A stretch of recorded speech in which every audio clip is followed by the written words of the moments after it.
ATM Azharul ইসলামের যে মামলা, যে সাক্ষী, সবগুলোই পালিয়ে গেছে।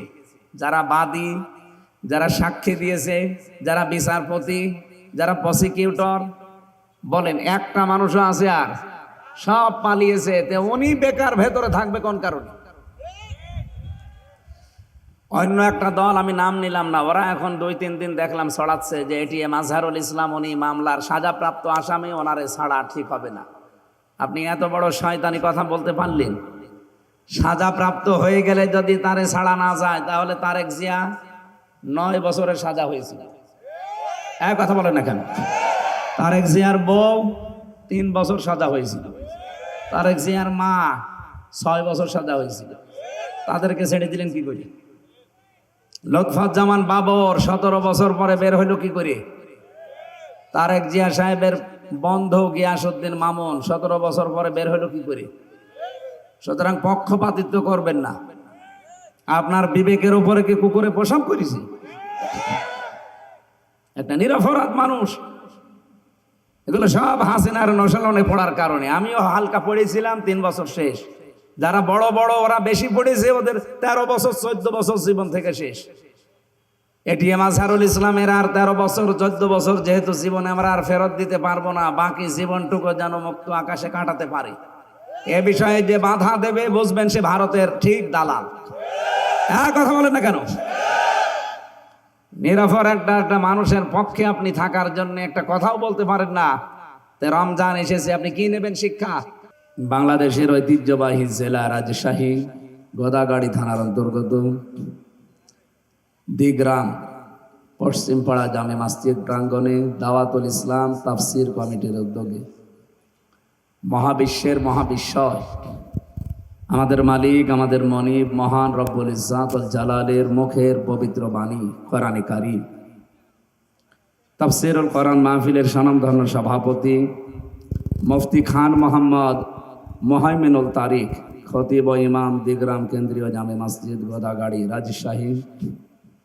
মাহফিলের প্রধান অতিথি এ জেলার কৃতি সন্তান, ইসলামিক চিন্তাবিদ, শিক্ষাবিদ, রাজনীতিবিদ, সাবেক সংসদ সদস্য, সাবেক, আপনি তো এই 3 বারের না? হ্যাঁ, এই 3 বারে যারা, তারা যদি সাবেক লেখে, তাদের লিখবেন সাবেক চোর। কারণ আমরা তাদের ভোট দেইনি। আমার 33 বছর বয়স, 18 বছর থেকে যদি আমি শুরু করতাম ভোট দেওয়া, তো 3 বার ভোট দিতে পারতাম, একবারও দিতে পারিনি। তার মানে দেশে ভোটে 3 বার হয়নি। কিন্তু দুঃখজনক হলেও সত্য, যিনি পালিয়েছে উনি কিন্তু এখন এই নতুন আর একটা কি ঝামেলা শুরু করেছে। এখন সারা বিশ্বের যারা মোড়ল আছে তাদেরকে উনি শোনাচ্ছে যে আমি নির্বাচিত ছিলাম, আমাকে উৎখাত করা হয়েছে। এরকম ডাহা মিথ্যা কথা একজন হাসি মানুষ, ওনার সারা জীবনই মিথ্যা। তবে এই কথাটা একেবারে জলজন্ত মিথ্যা না? আমি নির্বাচিত ছিলাম, আপনি নির্বাচিত ছিলেন কবে? অন্তত 3 বার তো না। এই 3 বার নির্বাচিত হলে আমরা ভোট দিতে পারতাম না? 154 জন আপনি একবারেই করে দিলেন। রাতের ভোট দিনে করলেন, আর দিনের ভোট রাতে করলেন। সুতরাং এই সাবেক সংসদ সদস্য, আমি বিভিন্ন জায়গায় লেখা দেখি, এই 3 বারে যদি কেউ হয়ে থাকেন, সে যে দলেরই হোক, এই 3 বারে যারা হয়েছেন, এমনকি চাঁপাইনবাবগঞ্জের আল্লাহর ওলি, ট্রেন চুরি করার কারণে ত্রাণের টিন জেলে গেছে। কিসের? ত্রাণের টিন। শুল্কমুক্ত গাড়ি সরকারি, ওইটা বিক্রি করে দেওয়ার কারণে জেলে গেছে। তার পুরা জীবনে কোনোদিন দলের জন্য, মানবতার জন্য, ইসলামের জন্য কোনোদিন জেল খাটেনি। জেল খেটেছে নিজের ব্যক্তিগত অপরাধে। সেই লোক যদি এখন একামতে দিন এই শব্দগুলো নিয়ে উল্টাপাল্টা ফতোয়া দেয়, সে আর তার বউ আমার মনে হচ্ছে 2 জনেই পাগল হয়ে গেছে। তাদেরকে এখন সর্বোচ্চ জায়গা আছে বাংলাদেশে পাবনা। এই পাবনা ছাড়া তাদের উপায় নেই। রাজশাহী বিভাগের একটা বদনাম, অথচ এই মানুষগুলো এতদিন কিন্তু ভালো ভালো কথা বলতো, এখন সব বেরিয়ে আসছে। তারা গোপনে যে ষড়যন্ত্রগুলো করেছিল সিম্পেথি পাওয়ার জন্যে, ইয়া আইয়ুহাল্লাযীনা আমানু মাইয়ারতাদ্দা মিনকুম আন দীনিহি ফাসাওফা ইয়াতিল্লাহু বিকওমিন ইউহিব্বুহুম ওয়া ইউহিব্বুনাহু ইলা আখির আয়া। সূরা মায়েদার 54 নম্বর আয়াতে আল্লাহ জানিয়েছেন, এই এদিকে তাকান, হে ইমানদারেরা, যদি কেউ আমার দিন থেকে ফিরে যায় তোমাদের ভেতরে, অতি শীঘ্রই তোমাদের ওপর আমি এমন একটা দল নিয়ে আসব, এমন একটা জাতিকে আমি আল্লাহ নিজে তাদেরকে ভালোবাসবো এবং তারাও আমাকে ভালোবাসবে। সুতরাং আল্লাহর দিন থেকে, ইসলাম থেকে ফিরে যাওয়ার জন্য দেশে অনেকেই বিভিন্ন চেষ্টা করছে এবং চলেও যাচ্ছে। রাজনৈতিকভাবে, দলীয়ভাবে, ধর্মীয়ভাবে বিভিন্ন কায়দায় তারা আল্লাহর দিন থেকে চলে যাচ্ছে। চট্টগ্রামের মাইজ ভান্ডারের একজন আছে, নইমুদ্দিন মাইজ ভান্ডারী। উনি যে সমস্ত কথাবার্তাগুলো মানুষকে বোঝায়, আজকে সকালে বক্তব্য দিয়েছে যে 30টা রোজা রাখা লাগবে, কোরআনে কোনো জায়গায় নেই। একটা ফরজ বিধান নিয়ে কি হাসি তামাশার জিনিস বলেন? তো এই লোকটাকে কেউ থামাচ্ছে না। এই মানুষগুলো দিন থেকে মানুষকে ফেরাতে চায়, আর ওর খপ্পরে পড়ে অনেকে আল্লাহর দিন থেকে ফিরে চলেও যাচ্ছে। দ্বিতীয় নম্বরে, এই যে রাজনৈতিকভাবে কত মানুষ, দলীয়ভাবে কত মানুষ দিন থেকে, ইসলাম থেকে চলে যায়, মনে করে আমরা চলে গেলে এদেশে দিন আর কায়েম হবে না। আমরা শুধু অছিলা, আমরা কামলা, বলে না কামলা কাজ করে এই যে জমিতে, লেবার, মনির, জন, পাট যাই বলেন, আমরা সেই চেষ্টা করে যাচ্ছি। কায়েম হলে ভালো, না হলে আমাদের কোনো অসুবিধা নেই। আল্লাহ বলেন, ওয়াবুদ রব্বাকা হাত্তা ইয়াতিয়াকাল ইয়াকিন।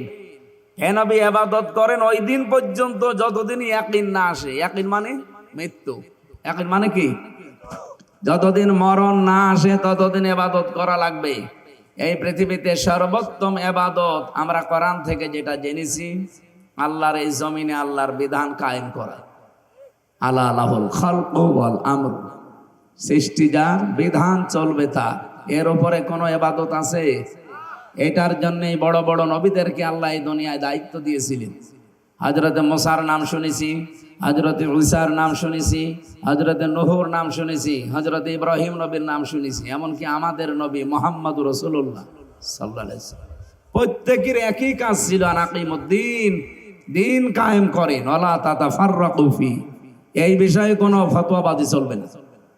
সুতরাং বাংলাদেশে আমরা যেই মতে পথে, যেই লাইনে আসি, মাসলাকে আসি, করেন আপনার কাজ। আপনার টার্গেট থাকা লাগবে কি করে এই জমিনে আল্লাহর বিধান কায়েম হয়। এই জায়গায় কোনো ফতোয়াবাজি চলবে? বলেন।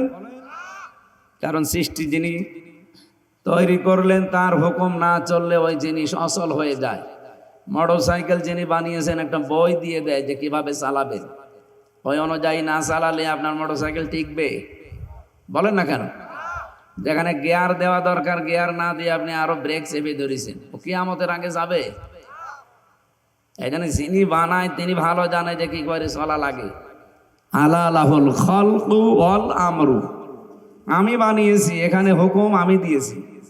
ইনিল হুকমু ইল্লা লিল্লাহ, আইন দেওয়ার মালিককে। সুতরাং এই বিষয়গুলোর সামনে আমরা নিয়ে আসলে যেটা সামারাইজ হয়, এক কথায় প্রকাশ যেটা বলে, পৃথিবীতে একমাত্র, কেবলমাত্র, শুধুমাত্র বড় ইবাদতের ভেতরে অন্যতম এইটা যে আল্লাহর দিন কায়েমের চেষ্টা করা লাগবে। আর রাজশাহীর মানুষেরা এদিক থেকে এগিয়ে আছে আমরা জানি। বাংলাদেশের রাজশাহী, চাঁপাইনবাবগঞ্জ, সাতক্ষীরা, এগুলোকে ফিলিস্তিন বলা হয়। কারণ এরা দিনের জন্য যে কোরবানি দিয়েছে, কিয়ামতে যদি আল্লাহ জেলা জেলা ভাগ করে যে জান্নাতে ঢোকায়, রাজশাহী অন্তত 3 নম্বরে থাকবে। 1 নম্বরে সাতক্ষীরা, 2 নম্বরে চাঁপাইনবাবগঞ্জ, 3 নম্বরে এই রাজশাহী। বহু অত্যাচার, জুলুম, নির্যাতনের শিকার আপনারা হয়েছেন। আল্লাহ যেন উত্তম জাযা কিয়ামতে দান করে। জেলার হিসাব করলে আমার কুষ্টিয়া জেলা মনে হয় 64 নম্বরে থাকবে। কারণ ওখানে সারা পৃথিবীতে একটা নিরাপদ জায়গা, পুলিশ পাহারা দিয়ে গাঁজা খাওয়া। আমি সারা পৃথিবীর কথাই বলছি, এমন কোন জায়গা নেই যেখানে পুলিশ পাহারা দিয়ে গাঁজা খাওয়ায়, কিন্তু বাংলাদেশে কুষ্টিয়ায় লালনের মাজারে পুলিশ এই যে ভাইরা পাহারা দেয়, বলে খা আমরা আসি, কেউ কিছু বলবে না। প্রকাশ্য সেজদা দেয় কবরে। আমাদের হাত পা বাঁধা ছিল এতদিন, ওখানকার সভাপতি, কবরের সভাপতি মাজারের লালনের হানিফ সাহেব, ও আল্লাহর ওলি যেরকম সেই রকম জায়গার সভাপতি। সেক্রেটারি হচ্ছে ওই জেলার, যিনি আওয়ামী লীগের সেক্রেটারি তিনি। বলেন তো, এইরকম মানুষ যদি সভাপতি সেক্রেটারি থাকে, সেখানে আপনি কথা বলতে পারবে? কথা বলার আগেই তো চার দেওয়ালের মাঝে চলে যাবে। হালকা পাতলা কিছু বলেছিলাম, এই জন্য বলেছিল পিসকে হুজুর যেন বাইরে না থাকে। একবারে আমার জীবন থেকে 3টা বছর ওরা কেটে নিয়েছে। এরকম কথা তো কেউ বলতেও চায় না, কেউ বলে ওই চার দেওয়ালের মাঝে পড়ে থাকবে। এই জন্য রাজশাহী যেহেতু অনেক এগিয়ে আছেন আপনারা, আল্লাহ রাব্বুল আলামিন আপনাদের এই কষ্টের বদলা দুনিয়া আখেরাতে যেন দান করেন। এ বিষয়ে কোনো মত পার্থক্য কেউ যেন না করেন যে না, দিন কায়েমের দায়িত্ব, ইসলাম প্রতিষ্ঠার দায়িত্ব শুধুমাত্র প্রশাসনের না, শুধু জামাত ইসলামের না, শুধু বিএনপির লোকের না, সবাই। মানুষ আপনি দাবি করছেন আল্লাহর বান্দা, আপনার প্রথম কাজই হবে এইটা। আল্লাহর বিধান কায়েম না হলে, সত্যি কথা বলছি, এমন এমন জায়গা আছে সেখানে সুবহানাল্লাহ পড়ে মাপ পাওয়া যাবে না। কথা বুঝতেছে? আমি ওনাদের নাম ধরে বলছি। এই যে প্রশাসনের যেই কয়টা এখানে বসে আছে, এনাদের ওপরে যেই কয়টা এই জেলা চালায়, ওসি সাহেব থেকে টিওনো থেকে শুরু করে এসপি সাহেব থেকে এর উপরে আরো যারা আছে, বিভাগীয় কমিশনার পর্যন্ত, আমার এই গাড়িটাকে এখান থেকে কুষ্টিয়া পর্যন্ত 150 কিলো পথ। এ রাস্তায় যেতে রাতের বেলা কমপক্ষে 3-4 জায়গায় ওনারা ধরবে। দোষ ওনাদের না, ওনারা পাহারা দিচ্ছে। নবীজি জানিয়েছেন 2টা চোখ কিয়ামতে জাহান্নামের আগুনে এক জায়গায় হবে না। একটা হচ্ছে রাতের বেলা যারা আল্লাহর ভয়ে কাঁদে, 2 নাম্বার যারা জানমাল ইজ্জত আবরু হেফাজতের জন্য রাত জেগে থাকে, তাদের ভেতর ওনাদের চোখ আছে। এই জন্য প্রশাসনে যারা চাকরি করেন নিজেকে ছোট মনে করবেন না, আপনি অনেক বড় কাজে আছেন। আর আপনি মনে করবেন আমি 24 ঘন্টায় ইবাদতে আছি। বাংলাদেশে শুধু একটাই দায়িত্ব যেটা 24 ঘন্টা পালন করা লাগে। অন্যান্য যারা চাকরি বাকরি করে আমরা, তাদের সর্বোচ্চ দায়িত্ব কয় ঘন্টা? 8 ঘন্টা বলেন। আর ওনাদের 24 ঘন্টায় ডিউটি। আমার দোলা ভাই আছে তো, আমার বাবাও ছিল কিন্তু এখন আর নেই। তা আমি দেখেছি এই মানুষগুলোর দায়িত্ব শুধুমাত্র 8 ঘন্টা, আমাদের মতো না। ওনাদের দায়িত্ব 24 ঘন্টায়। যেহেতু একটা মহান পেশায় আপনারা আছেন, এটা সারা দুনিয়ায় ছড়াচ্ছে, বিশেষ করে সারা বাংলাদেশে যাচ্ছে। আপনারা যারা প্রশাসনে আছেন, বিডিআর বলেন, আর্মি বলেন, পুলিশ বলেন, নিজেদেরকে ছোট মনে করবেন না। অনেক বড় কাজে আছেন, কিন্তু কাজটা সঠিকভাবে করা লাগবে। কিছু কোলাঙ্গার অফিসারের কারণে এই পোশাকটার বদনাম হয়ে গেছে। এখন মানুষ শুধু ওইদিকে তাকালে অন্য নজরে তাকায় না, দোষ ওনাদের না। ওনারা আমার গাড়িটা আটকালে রাতের বেলা হয়তো 200, 500, 1000 টাকা আমি দেয় যে ভাই চা খাবে। এই টাকাতে উপরে যারা আল্লাহর ওলি বসে আছে তারা ভাগ পায়। তো এইটা বন্ধ করার জন্য কি সুবহানাল্লাহ পড়লে হবে? বলেন। এই জেলাটা কন্ট্রোল করে এসপি সাহেব, এই বিভাগটা কন্ট্রোল করে কমিশনার। এই মানুষগুলো যখন সত্যি ওমরের মতো হবে, এই মানুষগুলো তখন ওমরের ভিত্ত হবে। আমরা তো ওইরকম প্রশাসন তৈরি করতে চাই। কি কথা বলেন না কেন? কারণ এই যে পুলিশ, এই পোশাক, এই পুলিশ বানিয়েছেই হযরত ওমর। কে? প্রশাসনের, বিশেষ করে পুলিশের এই বিভাগটা বানিয়েছে হযরত ওমর রাদিয়াল্লাহু তাআলা আনহু। ওনাদের যারা যত ভালো ভালো কাজ হবে, কিয়ামত পর্যন্ত ওমরের আমল নামায় এই সওয়াবগুলো যেতেই থাকবে। কিন্তু ওনাদের দ্বারা যদি কোনো উল্টাপাল্টা কাজ হয়, ওইগুলো হযরত ওমরের আমল নামায় যাওয়ার কথা। উনি কি ওনাদের ওই খারাপ কাজ করতে বানিয়েছে জনগণের জান মাল ইজ্জত আবরু হেফাজতের জন্য। এই জন্যই তো চোখটা জাহান্নামে যাবে না। কত দামি জিনিস আপনি চিন্তা করতে পারেন যে ওনাদের চোখ জাহান্নামে যাবে না, খালি মানুষের এই জান মাল ইজ্জত আবরু হেফাজতের জন্য। আজ যদিও আইন শৃঙ্খলা এই সপ্তাহখানিক অবনতি হয়ে গেছে, কারা করছে এগুলো তাও আমরা জানি। গতকালকে আমি নাটোরের পাশের জেলা এসপি সাহেবের সাথে এবং এসপির সাথে দেখা করেছিলাম, কথা বলছিলাম তাদের সাথে যে এই যে দৃশ্যগুলো এখন অবনতি বলছে, এগুলো হচ্ছে কেন, কারা করছে আমরাও জানি। সুতরাং যারা করছেন তারা থামবেন। কার উস্কানিতে এগুলো করছেন আমরা কিন্তু জানি, কারো উস্কানিতে পা দেবেন না। গোপালগঞ্জের মানুষের দিকে তাকান, পেছনে কেরম লাল হয়েছিল দেখেছিলেন? সেই পুলিশ এখনো আছে, সেই প্রশাসন, সেই আর্মি এখনো নেই। কথা বলেন না কেন? আবার কারো উস্কানিতে পা দিয়ে উল্টাপাল্টা কিছু করবে, একবার যদি ওনাদের হাতে পড়েন না, ওই হাতে লাঠি না, ওটা দরমুজ, একটা দিলে বাপ বলারও সময় পাবেন না। এই জন্য আমরা আশা করব কারো উস্কানিতে যেন আমরা পা না দেই। দেশটা বেশ ভালোই সামনে এগিয়ে যাচ্ছে, আরো এগিয়ে যাবে ইনশাআল্লাহ। আরো আমার যতটুকু বাস্তবতা এগিয়ে যেত, কিন্তু আল্লাহর ওলি যাওয়ার সময় 14টা ব্রিফকেস নিয়ে গেছি। কি পাইলটকে বলেছিল যে ব্রিফকেস গুলো উঠেছে? বলছে জি ম্যাডাম, চলো। আর একটা কথা বলেন, অন্তত কাওয়া কাকুকে তো বলতে পারতো যে কাওয়া চলে গেলাম, তাও বলেন। আমার নাম্বারটা জোগাড় করে বলতে পারতো না যে হামজা 3 বছর জেল খাটালাম, আমি চলে যাচ্ছি, দোয়া করো, তাও বলেন। চলে গেল চুরি করে। যাওয়ার সময় কি ছাই আর মাটি নিয়ে গেছে? কি নিয়ে গেছে? এই কারণেই তো আমরা এখন ঋণী। কতগুলো ঋণ আমাদের মাথার উপরে দিয়ে গেলেন। এদেশে এখন কেউ জন্ম নিলে তার মাথার উপরে 1,10,000 টাকা ঋণ ফোকলা করে দিয়ে গেছে দেশটা। আর বলে যে আমি কি করেছি, যে আমার অপরাধ কি? আপনি এখনো অপরাধ টের পাননি?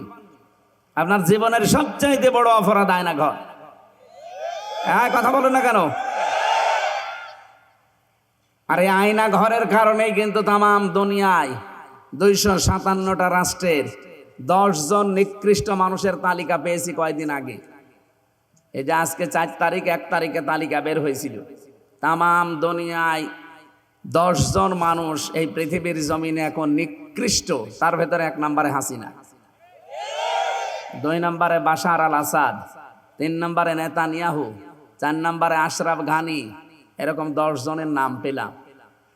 অন্য যাদেরই নাম থাক আমার অসুবিধা নেই, কিন্তু 1 নম্বরে আমাদের আল্লাহর ওলির নাম। কি করেছে উনি বলেন তো? আমি তো নিজে ভিকটিম, আমিও 10 দিন ছিলাম, আমি ওই মাটির নিচে 10 দিন আমিও ছিলাম। আমি তো মিনিটা ছিলাম। বিগটাই যে কি অত্যাচার এখন আপনারা টের পাচ্ছেন। এরপরও কি ষড়যন্ত্ররা থামিয়ে রেখেছিল? মোদিকে দিয়ে আবার পাঠিয়েছিল আমেরিকায়। ট্রাম্পের কাছে আমাদের দেশ সম্পর্কে বানিয়ে সানিয়ে মিথ্যা বলবে, কিন্তু না। যেই দিন মোদি গেছে ট্রাম্পের কাছে, ঠিক ওই দিন আন্তর্জাতিক মিডিয়াগুলো নিয়ে ডক্টর ইউনূস আয়না ঘরে গেছে। মুখ খোলেন, আমিও খুলে দিচ্ছি। জাতিসংঘ রিপোর্ট দিয়েছে ওই দিনই। ট্রাম্প যাতে মাতাল হলো তাহলে ঠিক আছে। ও যেই কথা শুনেছে, শোনার পরে এদিকে আন্তর্জাতিক মিডিয়ার সব আয়না ঘর উন্মুক্ত করেছে। এই দেখেন, এই করেছিল। চেয়ার দেখেছেন না আপনারা? ওটা এভাবে কাঁপে, আমিও দেখেছি। ওইটা আমি দেখিনি, আমারটা ছিল ঘোড়া চেয়ার। আমার আগে একজন লোককে নিয়ে গেল, ছাত্র দলের চট্টগ্রামের একজন ভাইকে, ওরে নিয়ে যেয়ে দেখি চিল্লাচ্ছে, এভাবে হাত বেঁধে দেয় চেয়ারের সাথে ক্লিপ দিয়ে, এই গলাটা আটকিয়ে দেয় একটা ফিতা দিয়ে, মাথাটা কালো কাপড় পরিয়ে দেয়। আপনার হাত পা মাথা সব নড়াতেই পারবেন না। একবার শুধু সুইচ টিপ দেবে, 1 টিপে 120 বার ঘুরবেন। আপনি চিন্তা করতে পারেন মাথার ভেতরে কত সূক্ষ্ম সূক্ষ্ম জিনিস আছে জানেন? ফ্রন্টাল লব পেয়েছি আমি, প্যারাইটাল লব পেয়েছি, অক্সিপিটাল লব পেয়েছি, টেম্পোরাল লব পেয়েছি, মোটর কর্টেক্স পেয়েছি, সেন্সরি কর্টেক্স পেয়েছি, লব পেয়েছি। এখানে 70,000 জিনিস দিয়ে ঘেরা আছে। আর এত সূক্ষ্ম এই মগজগুলোর সাথে সেট করা। আপনি 1 মিনিটে যদি 120 বার ঘোরেন, সেকেন্ডে কয়বার? আপনারা কি ঘুমাচ্ছে? আপনি নিজেকে ওই জায়গায় একটু দাঁড় করান তো। 1 মিনিট পরে মনে হবে আমি 8-10টা দুনিয়া দেখতে পাচ্ছি।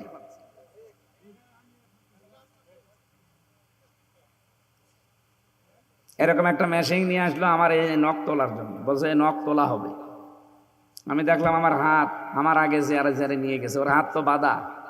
ও মেশিনটা এমন মাপে তৈরি করা, পায়ের সাথে আর হাতের সাথে শুধু একবার টিপ দেবে, একবারে নখগুলো সব খুলে চলে আসবে। আরে নখ খুলে গেলেও তো হয় না, ওর উপর আবার লবণ ছিটিয়ে দেয়। ওই পুলিশকে জিজ্ঞাসা করেন, ওরা যদি দায়িত্ব এরকম থাকে ও বলতে পারবে।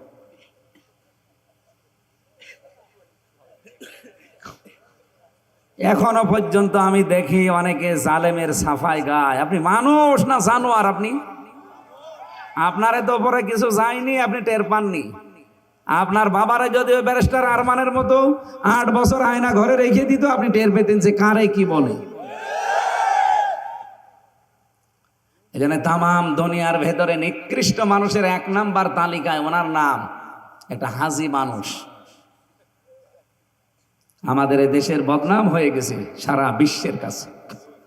আমরা ওই বদনাম ঘোষাতে চাই সামনে, এমন একটা দেশ উপহার দিতে চাই কোরআনের মাধ্যমে, এটা যেন সত্যি রোল মডেল হয়। এতদিন শুধু নাম শুনেছিলাম যে রোল মডেল, সব মিথ্যা কথা। বলতো আইনের শাসন প্রতিষ্ঠা হচ্ছে, কিসের আইনের শাসন? সব আইনের নামে সব বেআইনি কাজ কারবার করেছে এই দেশে, বিশেষ করে এই 15 বছরে। এটিএম আজহারুল ইসলামের যে মামলা, যে সাক্ষী, সবগুলোই পালিয়ে গেছে। যারা বাদী, যারা সাক্ষী দিয়েছে, যারা বিচারপতি, যারা প্রসিকিউটর, বলেন একটা মানুষও আছে? আর সব পালিয়েছে। তে উনি বেকার ভেতরে থাকবে কোন কারণে? অন্য একটা দল, আমি নাম নিলাম না, ওরা এখন 2-3 দিন দেখলাম ছড়াচ্ছে যে এটিএম আজহারুল ইসলাম উনি মামলার সাজাপ্রাপ্ত আসামি, ওনারে ছাড়া ঠিক হবে না। আপনি এত বড় শয়তানি কথা বলতে পারলেন? সাজাপ্রাপ্ত হয়ে গেলে যদি তারে ছাড়া না যায়, তাহলে তারেক জিয়া 9 বছরের সাজা হয়েছিল। এক কথা বলেন না কেন? তারেক জিয়ার বউ 3 বছর সাজা হয়েছিল। তারেক জিয়ার মা 6 বছর সাজা হয়েছিল। তাদেরকে ছেড়ে দিলেন কি করে?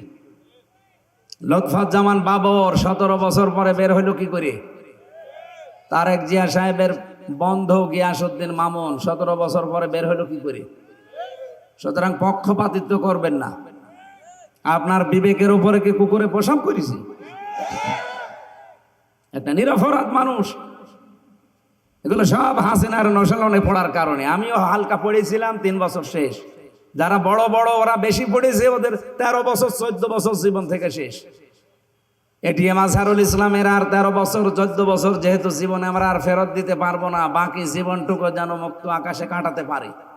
এ বিষয়ে যে বাধা দেবে, বুঝবেন সে ভারতের ঠিক দালাল। হ্যাঁ, কথা বলেন না কেন? নিরপরাধ একটা মানুষের পক্ষে আপনি থাকার জন্য একটা কথাও বলতে পারেন না।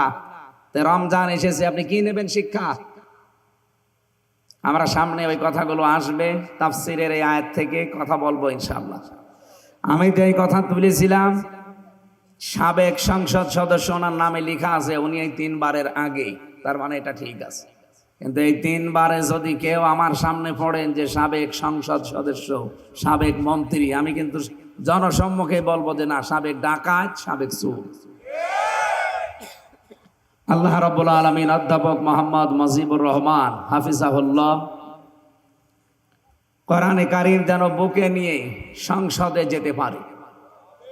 আমি আশা করছি এবং আমি বিশ্বাসও করি ইনশাআল্লাহ যেতে পারবে। শুধু অধ্যাপক মুজিবুর রহমান না, 300 এমপির ভেতরে যদি আমরা 151 জন কোরআন বুকে নিয়ে পাঠাতে পারি, প্রথম দিন সংসদ অধিবেশনে যদি বলতে পারে যে মাননীয় সংসদ, মাননীয় স্পিকার, আমরা নামাজের বিল চাই, উনি যদি বলে হাত তোলেন, এই আপনার না, আপনার হাতের কি হবে? ওনাদের মতো 151 জন যদি হাত তুলতে পারে, ওই দিনই নামাজের বিল কায়েম হয়ে যাবে। ওই দিন থেকে বাংলাদেশের 18 কোটি মানুষ নামাজ পড়বে। আপনি হয়তো ওনাকে ভোট দিয়েছিলেন একটা, কয়টা? আপনি 18 কোটি মানুষ নামাজ পড়লে যে সওয়াব হয়, আপনি একটা ভোটের কারণে ওই সওয়াব পাবেন। আমি কি এটা বানিয়ে বললাম? সূরা নিসা 58 নম্বর আয়াতের তাফসীর বাড়ি যেয়ে খুলে দেখবেন, আমানাত, এখানে বহু বচন আছে। এই জন্য আমার সাবজেক্ট এটা না, আমি ইঙ্গিত দিলাম যে ভালো কাজ আমরা মনে করি সাদগায়ে জারিয়া। আরে ভাই, সাদগায়ে জারিয়া যেখানে, তার পাশে দেখবেন গুনাহে জারিয়া। ওনারে দিলে উনি যদি এইটা কায়েম করতে পারে সাদগায়ে জারিয়া হিসাবে, কিয়ামত পর্যন্ত যত মানুষ বাংলায় নামাজ পড়বে আপনি একটা একটা করে সওয়াব পেতেই থাকবেন। ভোট দিয়েছিলেন কয়টা? একটা। এটা তো সাদগা জারিয়া গেল, গোনায়ে জারিয়া নেই। কথা বলেন। আপনি ওনার মতো মানুষ বাদ দিয়ে আর একজনকে দিলেন যে ডাইল খায়, নাকি এলাকায় ডাইল খন নেই? এই যে ভাই, এই জেলার পাশে মোহনপুর, মোহনপুর না, এই জেলার ভেতরে না মোহনপুর? মোহনপুর পবার যিনি এমপি ছিলেন, আল্লাহর ওলি যে ডাইল খায়, এটা এখন প্রমাণ হচ্ছে। তাহলে মসুরের ডাল, খেসারের ডাল না, ওই দাদাদের ডাল। এইরকম মানুষকে যদি আপনি পাঠান, আবার ওই লোকটা চেয়ে জীবনেও বলবে মাননীয় স্পিকার আমি নামাজের বিল চাই, জীবনেও বলবে না। ও বলবে ওই যে এখন সিগারেট খাওয়ার জন্য স্বরাষ্ট্র উপদেষ্টা কি বলেছে, ওইটা নিয়ে ওনার পদত্যাগ দাবি করছে। আরে রমজান মাসে তুই মেয়ে লোক জনসম্মুখে সিগারেট খাবি তোর কারণে? এক কথা বলেন না কেন? উনি যে উদ্যোগ নিয়েছে, যে মন্তব্য করেছে, 100 ভাগ হালাল মন্তব্য করেছে। এমনি তো পাবলিক প্লেসে সিগারেট খাওয়া ঠিক। ওই যে পুলিশ বসে আছে, ওনারা আইন জানে না যে পাবলিক প্লেসে কেউ যদি সিগারেট খায়, ধূমপান করে, তার কত টাকা জরিমানা ভাই? ওটা এখন আর আছে? এখন আছে? আর এখনো আছে? তো স্বরাষ্ট্র উপদেষ্টা তো ঠিকই বলেছে। অথচ কিছু বাম আর রাম, যেই মেয়েটা এই সামনে এসে এই কথাগুলো বলছে, এটা ছাত্রী লীগের সদস্য ছিল, ও খরচ পাল্টিয়ে এখন এই কাজে নেমেছে। উল্টা পাল্টা কাজ করবেন না, আপনারা কিন্তু নিষিদ্ধ। কি কথা বলে না কেন? আপনারা কি নিষিদ্ধ? সুতরাং শুদ্ধ হয়ে তারপরে কাজে নামবেন। আর যা করেছেন অন্তত 100 বছরে এই দেশে মুখ দেখানোর মতো পরিস্থিতি আপনাদের আর নেই। এই জন্য ধূমপান করার কারণে স্বরাষ্ট্র উপদেষ্টা যা বলেছে, ওনাকে এই দেশের মানুষের ধন্যবাদ দেওয়া দরকার। তারপরও এটা রমজান মাস, কি মাস? ওনাদের মতো মানুষ গেলে ঠিক সংসদে অধ্যাপক মুজিবুর রহমানের মতো, ভাই মাননীয় স্পিকার আমরা নামাজের বিল চাই, এ কথা বলবে না। বলবে আমরা বিড়ি খেতে চাই, আমরা ডাল খেতে চাই। তখন পাশ হয়ে যাবে 151 জন হাত তুললে বিড়ি খাওয়া, তখন একেবারে টয়লেটে বসেও বিড়ি খাবে। কি অনেকে খায়, খায় না? আমরা এটার পরিবর্তনের জন্য কথা বললে তখন আপনার কাছে রাজনীতি মনে হয়, তখন ধর্ম ব্যবসা মনে হয়। আর আপনি যেটা করছেন ওটাতে পুরা দুর্নীতি। কে কথা বলেন না কেন? আপনি যেটা করান বাদ দিয়ে করেন, ওটা কি? পুরা দুর্নীতি। যাদের কোনো কর্মজীবন নেই, উনি একটা অধ্যাপক, পাশাপাশি রাজনীতিবিদ। যাদের কোনো কর্মজীবন নেই, শুধু রাজনীতি তাদের পেশা, বুঝবেন ওর জীবনে দুর্নীতি ছাড়া কিচ্ছু নেই। বলেন বাংলাদেশে অনেক নেতা এমন নেই যাদের কোনো কর্মজীবন নেই, শুধু রাজনীতি। আমি কি বেশি বললাম? আরো জোরে বলেন। এজন্য হিসাব নিকাশ করে সামনে এগিয়ে যাবেন। যার কোনো কর্মজীবন নেই, আয়ের কোনো উৎস নেই, শুধু বাবা শাহজালাল, সব হালাল, এই ধান্দায় যারা রাজনীতি করেন, এ রাজনীতি না, এটা আপনার পেট নীতি আর দুর্নীতি। আল্লাহ এরকম মানুষ থেকে আমাদের সামনে যেন হেফাজত করেন, বলেন আমিন। আমরা এমন সংসদ সদস্য দেখতে চাই যারা আমাদেরকে জাহান্নামের পথগুলো যারা বন্ধ করে দেবে, বলেন আমিন। এতক্ষণ যারাই কথা বললেন, মাওলানা হোসাইন মাহফুজ, মাওলানা হারুন রশিদ সহ নাম না জানা সম্মানিত ব্যক্তিবর্গ, এই মাহফিলের বরেণ্য সদস্য যারা, তাদেরকে ধন্যবাদ জানাচ্ছি। সামনে বসা মুসলমান ভাইরা, পর্দার আড়ালের সম্মানিতা মা এবং বোনেরা, প্রশাসনের ভাইরা, প্রাণপ্রিয় রাজশাহীবাসী, বসেন। এখানে আসরের নামাজ একসাথে পড়ে বাড়ি যাব। শুধু প্রসাব পায়খানা ছাড়া কেউ যেতে পারবেন না। যদি বিড়ির নেশা লাগে, বিড়ি খেয়ে আবার চলে আসবে না। স্যার অনেকে আছে, হুজুর আমি মরে যাবো একটা, শুধু এরকম নেশা যদি থাকে, খেয়ে গোপনে আবার চলে আসবে। কারণ এটা পাবলিক প্লেস, এখন এখানে তো খাওয়া যাবে না, পুলিশ কিন্তু আবার 50 টাকা জরিমানা নেবে। এই জন্য খুব নেশা লাগলে খেয়ে আবার চলে আসবেন। আসবেন তো অবশ্যই ইনশাল্লাহ। রোজার মাস, ঠিক আছে আলহামদুলিল্লাহ, এখানে এরকম মানুষ নেই। আমরা কোরআনে কারিম থেকে একটা মাত্র আয়াত পড়েছি, সূরা হিজরের 99 নম্বর আয়াত। লক্ষ লক্ষ হাদিস থেকে একটা হাদিসের সামনের অংশটা পড়েছি আমরা, এই দুইটা সামনে নিয়ে তাফসীরুল কোরআন লিখেছেন, তাফসীর আকারে কথা বলবো ইনশাআল্লাহ। জবান খুলে, শয়তান যেন আশপাশে না থাকে, শয়তানের ওয়াসওয়াসা থেকে আমরা পানাহ চাচ্ছি। বলেন আউযু বিল্লাহি মিনাশ শাইতানির রাজিম, বিসমিল্লাহির রহমানির রহিম, ওয়া'বুদ রাব্বাকা হাত্তা ইয়াতিয়াকাল ইয়াকিন। আল্লাহ রাব্বুল আলামিন বলেন, হে নবী, আপনি পৃথিবীর মানুষকে বলেন তোমরা ইবাদত করো তোমাদের রবের ওই দিন পর্যন্ত যতদিন ইয়াকিন না আসে। এখানে ইয়াকিন মানে মৃত্যু, তার মানে ইবাদত করা লাগবে আমাদের মরণ পর্যন্ত। কতদিন পর্যন্ত? মরণ হয়ে গেলে আপনার আর ইবাদত নেই।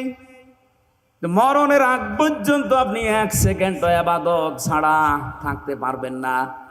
প্রশ্ন আসতে পারে, এক সেকেন্ড ইবাদত ছাড়া থাকা যাবে না, তাহলে ঘুমিয়ে থাকি, ঘুমটাও ইবাদত। আপনি যদি আল্লাহুম্মা বিইসমিকা আমুতু ওয়া আহয়া এটা পড়ে জিকির করতে করতে ঘুমিয়ে যান, 8 ঘন্টাও যদি আপনি ঘুমান, যখন উঠবেন আল্লাহুম্মা, হে আল্লাহ, আলহামদুলিল্লাহিল্লাযী আহয়ানা বা'দা মা আমাতানা ওয়া ইলাইহিন নুশুর। ঘুম থেকে উঠে যখন এইটা পড়বেন, 8 ঘন্টায় আপনি মনে করবেন যে আমি ইবাদতে ছিলাম। জোরে বলেন সুবহানাল্লাহ।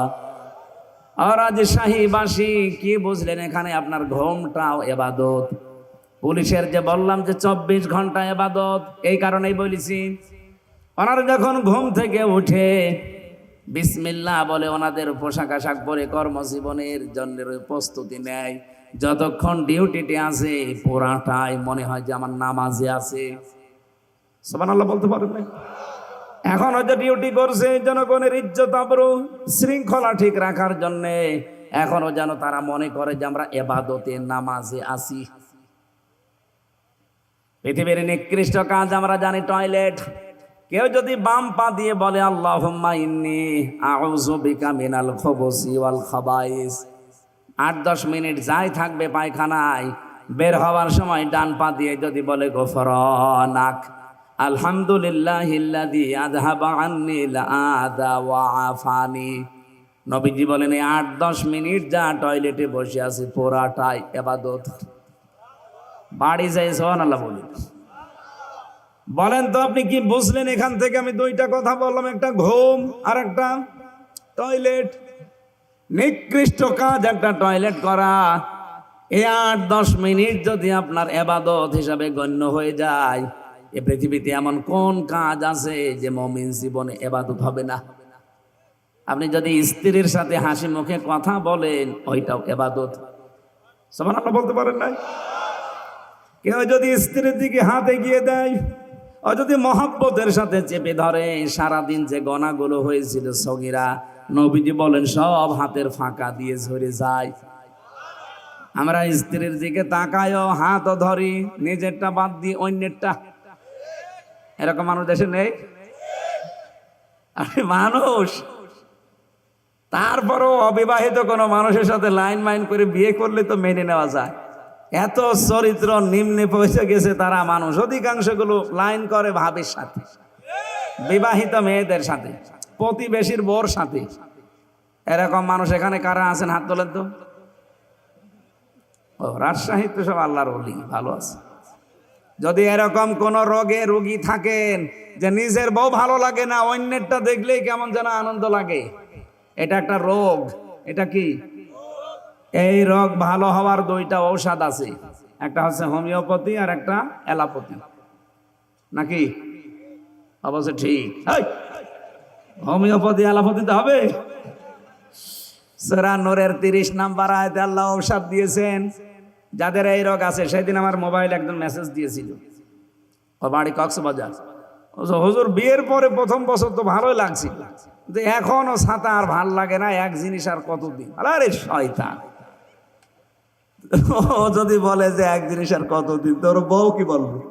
ওর বউ বলতে পারে না যে এক জিনিস আর কয়দিন। না, এটা আপনার একটা রোগ। নিজেরটা ভালো লাগে না অন্যেরটা ভালো লাগে, এটা কি বলেন তো? এই রোগ কি এই এই রাজশাহী আছে? আপনি একেবারে পুলিশের দিকে না তাকিয়ে আল্লাহর দিকে তাকিয়ে হাত তোলেন তো ভাই। একজন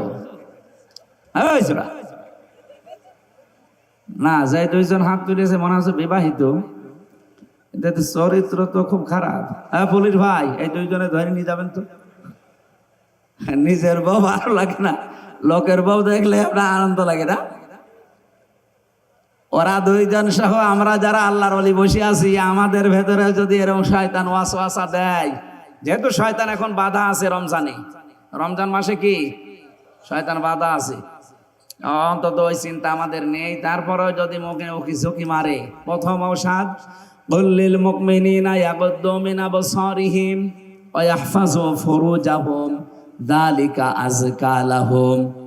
আল্লাহ পাক বলেন, নবী আপনি মুমিন পুরুষদেরকে বলেন, তারা যদি পর নারী দেখে সঙ্গে সঙ্গে যেন চোখ নিচের দিকে করে।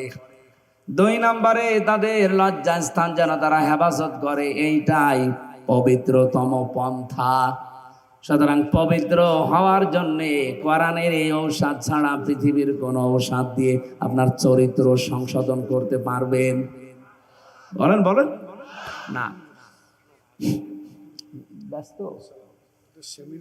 হ্যাঁ ঠিক আছে, অনেকক্ষণ আছেন তো, আলহামদুলিল্লাহ। যান। সুবহানাল্লাহ আলহামদুলিল্লাহ। এখানে আসরের আজান হয় কয়টায়?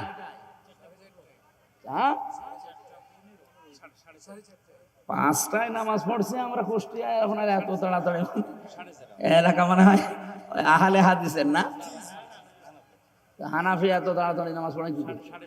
4:30টায়।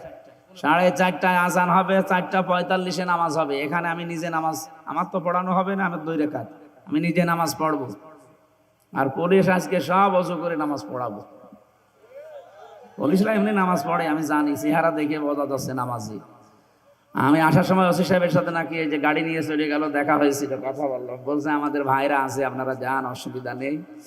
সুশৃঙ্খল ভাবে অনুষ্ঠান শেষ করে মোনাজাত করে আমরা বাড়ি যাব। এর আগে কয়েকজন চলে যাবেন? যান, চলে যান। ওনার না সেমিনার আছে গুরুত্বপূর্ণ, উনি চলে যাচ্ছে। আপনারও কি সেমিনার আছে? আপনার কি কাজ এত গুরুত্বপূর্ণ? আসর পর্যন্ত থাকা যাবে না? এই আয়াতের মূল শিক্ষাগুলো আমি 7টা বের করেছি, আমরা আজকে এখান থেকে বের করে বাড়ি নিয়ে যাব। থাকবেন তো ইনশাআল্লাহ? প্রথমে যেটা বলছিলাম, আপনি মেয়ে লোকের দিকে তাকাতেই পারবেন না, না বিষয়টা এমন না, তাকাতে পারবেন, কিন্তু 14 জন মেয়ে লোকের দিকে। কয়জন? আপনার নিজের মা, নিজের বোন, নিজের ফুফু, নিজের খালা, নিজের মেয়ে, এরকম 14 জন মহিলা বাদ দিয়ে পৃথিবীর কোন মহিলা যদি সামনে পড়ে, সে যেরকমই হোক না কেন, প্রথম নজর পড়ার সঙ্গে সঙ্গে চোখ নিচের দিকে করা লাগবে। এই ঔষধ কার? আরো জোরে বলেন। এটা যারা যারা সত্যি মেনে চলতে পারতাম, পুলিশের কাছে এত মামলা দেওয়া লাগতো না। আপনি থানাতে যান, যে দেখেন অধিকাংশ মামলা মেয়েলি হয়, মেয়ে লোক নিয়ে, না জমি জায়গা নিয়ে। এই 2টা ছাড়া মামলা আছে ওনাদের কাছে, সব এই 2টা। আমরা নিজের চোখকে যদি আজকে থেকে কন্ট্রোল করতে পারি, অন্তত এই মামলা আর যাবে না ওনাদের কাছে। আরে ভাই, আপনার নিজের মেয়ের দিকে আপনি কোনোদিন খারাপ নজরে তাকাতে পারেন? বলেন বলেন। নিজের মায়ের দিকে, নিজের ফুফুর দিকে, বলেন না কেন? তাহলে অন্য যেগুলো আছে যদি চোখ পড়িয়েও যায়, প্রথম নজর মাপ, পরের নজর পাপ। এখানে প্রথম নজর যদি পড়ে যায়, সঙ্গে সঙ্গে নিজের চোখ নিজের দিকে করবেন। এটা শুধু পুরুষের জন্য না, মেয়ে লোকের জন্যেও। কথা বলে না কেন? মেয়ে লোককে আল্লাহ জানিয়েছে 14 জন পুরুষ মানুষ বাদ দিয়ে পৃথিবীর যে কোনো পুরুষ যদি সামনে পড়ে যায়, চোখ নিচের দিকে করবেন। তার ভেতরে নিজের বাবা, নিজের ভাই, নিজের ছেলে, এরকম 14 জন সূরা নিসার ভেতরে আছে, 21 নম্বর আয়াতে পাবেন। আজকে থেকে যদি মাত্র 1 মাস আপনি আমলটা একটু জারি রাখতে পারেন, আমি গ্যারান্টি দিতে পারি, আল্লাহর কসম, আপনাকে আল্লাহ একটা অনির্বচন সুখ দান করবে। শব্দটাও কি বললাম? একটা অনির্বাচন শোক, বাংলা শব্দ খুব কড়া, একটা অনির্বাচন শোক আপনি পাবেন। এটা পৃথিবীতে কিনতে পাওয়া যাবে না, এটা আল্লাহ যিনি বানিয়েছেন তিনি আপনাকে দেবেন এই ঔষধ খাওয়ার কারণে। আজকে থেকে আমাদের চরিত্রকে সংশোধনের জন্য আল্লাহর এই ঔষধ, নারী পুরুষ আমরা সবাই। হ্যাঁ, কষ্ট হবে, শয়তান তো জাল পেতে বসে আছে, কষ্ট হবে। তারপরেও যেহেতু রোজা রাখার দ্বারা আল্লাহ আমাদেরকে একটা জিনিস দিতে চান, সেটা হচ্ছে তাকওয়া। সেটা কি? আমি একটা এক মিনিটে ব্যাখ্যা করছি, তারপরে আমার আলোচনায় যাচ্ছি।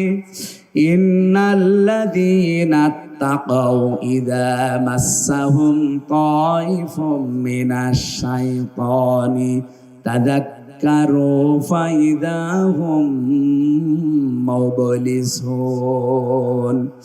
সূরা আরাফের 102 নম্বর আয়াতে আল্লাহ জানিয়েছেন, নিশ্চয় যারা তাকওয়া অবলম্বন করবে রমজানের রোজা রাখার দ্বারা, ইযা মাসসাহুম তাইফুম মিনাশ শাইতান, শয়তান যদি তাদেরকে ওয়াসওয়াসা দেয়, তাযাক্কারু, তাকওয়া থাকার কারণে সঙ্গে সঙ্গে তারা আল্লাহর কথা স্মরণ করবে, আল্লাহর আযাবের কথা, আল্লাহর নিয়ামতের কথা, আল্লাহর পুরস্কারের কথা, জান্নাত জাহান্নামের কথা, এগুলো স্মরণ করার সঙ্গে সঙ্গে ওই মানুষগুলো ওই অবাধ্য কাজ থেকে তারা নিজেদেরকে বিরত রাখবে। ফাইযা হুম মুবলিসুন, তাদের এই অন্তর্দৃষ্টি খুলে যাবে। চোখ কিন্তু দুইটা, ভেতরে একটা কাজ করছে, অন্তরের চোখ আর একটা চর্ম চোখ। এই দুইটাই যখন তার সামনে ওপেন হয়ে যাবে, খুলে যাবে, এই মানুষগুলো তখন সঙ্গে সঙ্গে এই মেয়ে লোকের দিকে তাকানোকে গণা মনে করে ফিরিয়ে নিয়ে আসবে চোখ। আরে ওষুধটা মাত্র 14 দিন থেকে 1 মাস আপনি খেতে থাকেন, আমল করতে থাকেন, আল্লাহর কসম আপনাকে আল্লাহ ওলি বানিয়ে দেবে। 2 নাম্বারটা আর একটু কড়া। আল্লাহ বলেন তাদের লজ্জাস্থানের হেফাজত করা লাগবে। যদি এটা খুব কঠিন হয়ে দাঁড়িয়েছে এখনকার জামানায়, এই যে মোবাইল যাদের আছে, কম্পিউটার যাদের আছে, ল্যাপটপ যাদের আছে, টেলিভিশন বিশেষ করে যারা এন্টিনা দিয়ে চালান, ডিশ ওয়াইফাই দিয়ে যারা চালান, এই যে এই দৃশ্যগুলো যন্ত্র ছোট, কিন্তু এইগুলো জাহান্নামে যাওয়ার বড় কারণ। মানুষের লজ্জাস্থানকে, চরিত্রকে ধ্বংস করার জন্য এর চাইতে বড় মাধ্যম আর নেই। এগুলো ব্যবহার করে আপনি জান্নাতের দিকে এগিয়েও যেতে পারেন, আর এগুলোর অপব্যবহারের কারণে আপনি জাহান্নামও কিনে ফেলতে পারেন। ভারতের 36টা চ্যানেল আমাদের দেশে চলছে, কয়টা? 36টা। অথচ এই দেশের একটা চ্যানেলও ভারতে পাইনি আমি। আমার তো এমন কোন রাজ্য বাকি নেই ভারতে যে আমি যাইনি, প্রায় জায়গায় আমার ঘোরা আছে।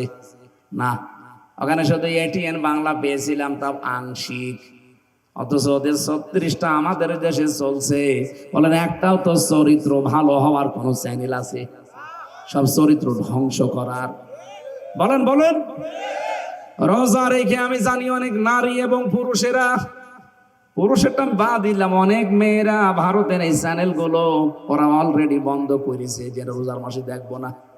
আপনি যখন সিদ্ধান্ত নিয়েছেন মুসলমানদের মেয়েদের জন্য, বউদের জন্য, মাদের জন্য ভারতের একটা চ্যানেলও দেখা যায় নেই। কারণ কি করে সংসার ভাঙা লাগে, স্বামীর মনে দুঃখ দেওয়া লাগে, বউ শাশুড়ির ভেতরে দ্বন্দ্ব, এইটা ছাড়া কিচ্ছু নেই। এক কথা বলেন না কেন? এইরকম কোন চকলখড়ি জিনিস মেয়েরা, মুসলমানরা দেখতে পারে? আপনারা দেখেন? আপনারা দেখেন? আমি জানি, পুরুষ মানুষের সময় কর দেখে তো ওরা বসে বসে 12-13টা সিরিয়াল দেখে বসে বসে। একটা যদি না দেখতে পারে পরের দিন কাজা তোলে, নামাজের কাজা নেই, সিরিয়ালের কাজা তোলে। মাসলা যেহেতু মনে এসেছে বলে ফেলি, মা বোনেরা যারা এসেছেন বিভিন্ন জায়গায় বসে আছেন, রমজানের এই মাস যারা পেলেন, ফামাং শাহিদা মিনকুমুশ শাহরা ফালিয়াসুম, তোমাদের ভেতরে কেউ যদি রোজার মাস পায় সে যেন অবশ্যই রোজা রাখে। এ নির্দেশ কার? এখন মেয়েরা রোজা রাখতে চায় অনেকে, তার মা আর বাবা রাখতে দিতে চায় না। না, আমার ছোট মানুষ জাদু, আমার বাবু। আরে ভাই, আপনার মেয়ের উপরে আল্লাহর চাইতে আপনার দরদ কি বেশি নাকি? সে বীর্য থেকে শুরু করে এ পর্যন্ত বানিয়ে দিল, আর আপনার দরদ আল্লাহর চাইতে বেশি হয়ে গেল। আমি ছোট বয়সে রাখতে বলছি না। যে সমস্ত মেয়েদের শরীর খারাপ হয়, এটা 10 বছরে হতে পারে, 12 বছরে হতে পারে, 15 বছরে হতে পারে। কথা বুঝতেছেন? আপনার না বুঝলেও অসুবিধা নেই, তারা বুঝলে হবে। সম্মানিত মা এবং বোনেরা, আপনাদের জন্য 1 মিনিট বলছি। যাদের 10, 12 বছর, 14 বছর, 15 বছরের শরীর খারাপ শুরু হয়, যখন শুরু হবে ওই সময়ের পর থেকে আপনার রোজা ফরজ, কারণ আপনি বালিকা হয়ে গেছেন। পুরুষের যখন স্বপ্নদোষ শুরু হয় 10 বছরে, 12 বছরে, 15 বছরে, যাই হোক, ওই দিন থেকে তার উপরে রোজা, নামাজ। বলেন বলেন। কিন্তু নামাজেরটা দেখেন, মেয়েদের শরীর খারাপ হলে নামাজ পড়া লাগে না, ওটা কাজাও করা লাগে না, মাপ। কিন্তু রমজানটা এরকম না। রোজা যদি কেউ 3টা, 5টা, 7টা, 10টা রাখতে না পারেন, কাজা হয়ে যায়। 11 মাস ধরে ওই 7টা রোজা, 10টা রোজা আপনাকে করে দেওয়া লাগে। তাহলে রোজা কত বড় গুরুত্বপূর্ণ বিধান। হেলায় খেলায় নিজেও রাখেন না, মেয়েকেও রাখতে দেন না। না, এটা কাজ করবেন না, আপনি কিন্তু জবাব দিতে দিতে শেষ হয়ে যাবেন। অনেক দামি জিনিস রমজান। এটার দ্বারা 27টা শিক্ষা আল্লাহ আমাদেরকে দিতে চেয়েছিল, তার ভেতরে 1 নম্বরে তাকওয়া। কি বললাম? যারা তাকওয়া অবলম্বন করবে, 1ম নম্বর পুরস্কার। শয়তান যদি ধোঁকা দেয়ও, আল্লাহ বলেন তাযাক্কারু, আল্লাহর কথা তখন তাদের অন্তরে আমি স্মরণ করে দেই। হয় জান্নাতের কথা নয়, জাহান্নামের কথা নয়, আযাবের কথা নয়, নিয়ামতের কথা নয়, পুরস্কারের কথা। এগুলো স্মরণ করার মাধ্যমে ওই মানুষগুলো গুনার কাছ থেকে ফিরে রাখার চেষ্টা চালায়, আর আমি তখন সাহায্য করি। বলেন সুবহানাল্লাহ। আর রাজশাহীবাসী, সুতরাং এই যে চরিত্র সংশোধন করা, বিশেষ করে লজ্জাস্থানের হেফাজত করা, এই 2টা কাজ যারা নিজেদেরকে জীবনে 1 মাস মতো একবারে কন্টিনিউ করে ফেলতে পারবেন, রব্বুল আলামিন একটা অনির্বচন সুখ আমাদেরকে দান করবেন। বলেন সুবহানাল্লাহ। স্ত্রীর কথা তুলেছিলাম, তার হাতের দিকে হাত বাড়িয়ে দিলেও সওয়াব হয়, কিন্তু নিজেরটা অন্যেরটা দিলে ঠিক ওই রকম কবিরা গুনাহ হবে। কথা বলেন না কেন? এই জন্য যারা অন্যের সাথে লাইন করে আছেন নিজের বউ বাদ দিয়ে, বিশেষ করে বিবাহিত মেয়েদের সাথে, ভাবি হোক, প্রতিবেশীর স্ত্রী হোক, বা পাশের বাড়ির মেয়ে লোক হোক, যাদের বিয়ে হয়ে গেছে, এরকম মানুষের সাথে যাদের লাইন, এই মুহূর্তে মোবাইল নাম্বার থাকলে ডিলিট করে দিন, হোয়াটসঅ্যাপ নাম্বার থাকলেও ডিলিট করে দিন। কারণ জীবনেও সে মেয়ের তালাক না দিলে আপনি বিয়েও করতে পারবেন না, সারা জীবন কষ্ট পেয়ে মেয়ে মরবে। এরকম কষ্ট পাচ্ছেন কারা? এলাকায় নেই? এরকম কষ্টে থাকবেন আপনি একদম মরণ পর্যন্ত। মরণ পর্যন্ত আমাদের ইবাদত করার দায়িত্ব, আর আমরা মরণ পর্যন্ত কষ্ট পেয়ে যাচ্ছি। আল্লাহ আমাদের হেফাজত করেন, বলেন আমিন। আমার ইবাদত হবে কি 2 বছর, 5 বছর, না মরণ পর্যন্ত? বলেন বলেন। হ্যাঁ, আমি মরে গেলে আমার আর ইবাদত নেই। মরে গেলে আমার দায়িত্ব তখন জীবিত মানুষদের।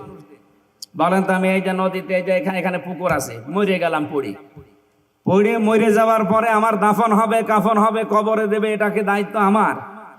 বলেন বলেন। কার? জীবিতদের। সুতরাং আমার কাজ হবে আমার মরণ পর্যন্ত, এবং এই কাজটা হবে পুরাটা ইবাদত। পুরাটা কি? এরকম ইবাদত এই কোরআনে কারিমে আছে 500। কয়টা? আরো জোরে বলেন। এই 500-র ভেতরে একটা ইবাদতের নাম হচ্ছে সিয়াম বা রোজা।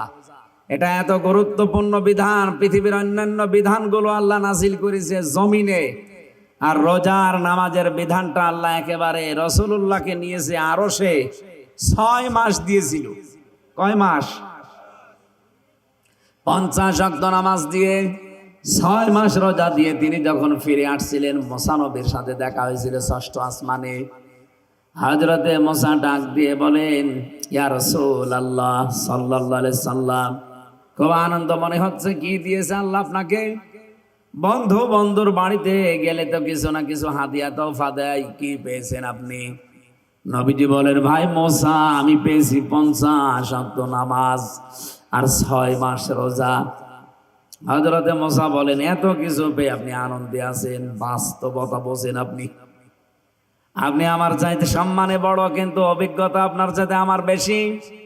দুনিয়াতে আমি আপনার আগে গিয়েছি, আমি দেখেছি ওই জায়গায় আমার উম্মতের উপরে মাত্র একটা রোজা ফরজ ছিল বছরে, আর মাসে প্রতিদিন মাত্র 1 ওয়াক্ত নামাজ ফরজ ছিল, তাই তারা পড়তো না। আর আপনি 6 মাস রোজা পেয়ে 50 ওয়াক্ত নামাজ পেয়ে আনন্দে আছেন, জান আল্লাহকে বলেন যেন কমিয়ে দেয়। তিনি যেই কয়বার যান আল্লাহ কমাতে থাকে। শেষে আর 5 ওয়াক্ত ছিল, আর 1 মাস ছিল রোজা। মোসানবী বলেন না, আবার যান, আবার কমান।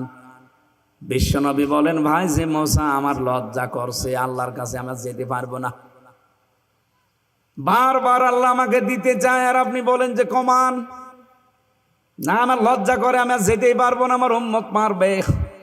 সঙ্গে সঙ্গে জিবরাইল এসে বলে, হে রাসূল, আল্লাহ পাক সিদ্ধান্ত জানিয়েছেন।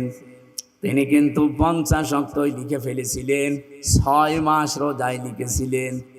আপনার কনসিডারের কারণে আল্লাহ কমাতে কমাতে পর্যন্ত এসে দাঁড়িয়েছে। আপনার উম্মতদেরকে যে বলবেন, তারা যদি সত্যি 5 ওয়াক্ত নামাজও সঠিকভাবে পড়তে পারে, রমজানের 1 মাস রোজা যদি সঠিকভাবে তারা রাখতে পারে, হক আদায় করে, আল্লাহ জানিয়েছেন 50 ওয়াক্ত নামাজ আর 6 মাস রোজা রাখার সওয়াবই তাদের দিয়ে দেবেন। সেই সুযোগ এখন আমাদের অলরেডি চলছে। এজন্য যাদের জীবনে রোজা এসেছে, খুব মারাত্মক পরিস্থিতি খারাপ হওয়া ছাড়া রোজা ছাড়বেন না ভাই। অনেকে বলে, আমি ভ্যান চালাই, আমি গরিব মানুষ, মাঠে কাজ করি, আমারও রোজা রাখা লাগবে। লাগবে না মানে? আপনি কি আল্লাহর বান্দার বাইরে? রোজা রাখলে মানুষের দুইটা গুরুত্বপূর্ণ অসুখ থেকে আমার আল্লাহ বাঁচিয়ে দেয়, যে বিজ্ঞান 2017 সালে এটা পেয়েছে, অথচ এটা কোরআনে আল্লাহ দিয়েছেন 1500 বছর আগে। আমরা অনেকে শিক্ষিত মানুষ যারা আছে, অটোফেজি নাম শুনেছেন? হ্যাঁ, অটোফেজি 2017 সালে জাপানের একজন বিজ্ঞানী, স্বাস্থ্য বিজ্ঞানী, চিকিৎসার উপরে নোবেল পর্যন্ত পেয়েছে। সে লোকটা ইউশনারি ওসামি। এ সাতাদের নাম উচ্চারণ করাও কঠিন, এ দাঁত মুখ বাঁকা হয়ে যায়। এই লোকটা চিন্তা করছে, আমি তো নোবেল পেয়েছি সেই বিষয়টা নিয়ে, এটা দুনিয়ার মানুষকে উনি জানিয়েছেন। আমাদের শরীরের ভেতরে 2 কোটি কোষ আছে। কোষ, আমরা যখন একাধারে খাবার খেতেই থাকি, তখন ওই আশেপাশে গুলো কিছু কোষ বৃদ্ধি হতে থাকে। বৃদ্ধি হতে হতে এই আসল কোষ যেগুলো, এগুলো তখন দুর্বল হয়ে যায়। আর যেগুলো বৃদ্ধি, ওই পরগাছা আগাছা, ওগুলো তখন আরো শক্তিশালী হয়। দেখবেন ফসলের ভেতরে আগাছা পরগাছা, ওর জোর বেশি না কম? আর ওগুলো বেশি হলে আসল ফসল ঠিক থাকে, দুর্বল হয়ে যায়। কথা বলে না কেন? এই কোষগুলো আল্লাহ যেগুলো দিয়েছেন শরীর কন্ট্রোল করার জন্য, এগুলো তখন আর দাম নেই, কমে যায়। ওই পরগাছা অতিরিক্ত যেগুলো, ওগুলো এত শক্তিশালী হতে থাকে।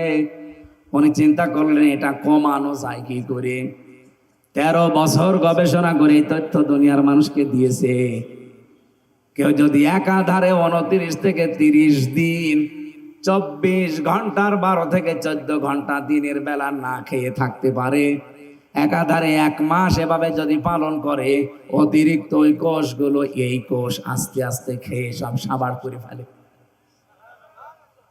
এগুলো যদি সাবার না হয়, উনি দেখেছেন রক্তের ভেতরে 5 প্রকার ক্যান্সার হওয়ার সম্ভাবনা বেশি।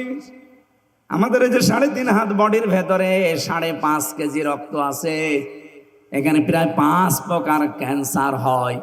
ওই অটোফেজি আবিষ্কারের মাধ্যমে তিনি দেখিয়েছেন।